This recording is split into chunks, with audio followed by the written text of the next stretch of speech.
35 दिवसानंतर धाराशिवमध्ये पावसाला सुरुवात झाली आहे। पहिल्याच पावसात रस्त्यावर पाणी साचलंय। नाले सफाई नीट न झाल्यानं पाणी साचल्याचं समोर आहे। या सगळ्याचा आढावा घेतला आपले प्रतिनिधी काकासाहेब कांबळे यांनी।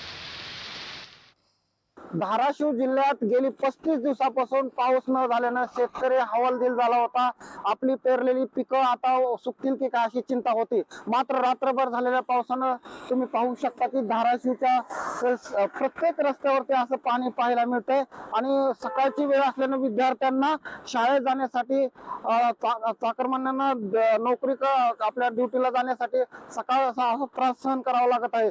तर दुसरीकडे धाराशिव नगरपालिकेकडून पूर्व मान्सून अशी कुठली तयारी झाली नसल्यानं गटार असतील नाले असतील साफ करण्याचं काम झालं नसल्यानं धाराशिवच्या या प्रत्येक रस्त्यावरती तुम्हाला असं पाणी पाहायला मिळतंय।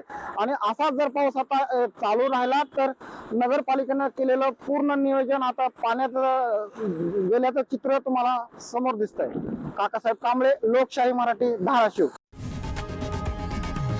लोकशाही मराठी ऐका, पहा, जागरूक रहा।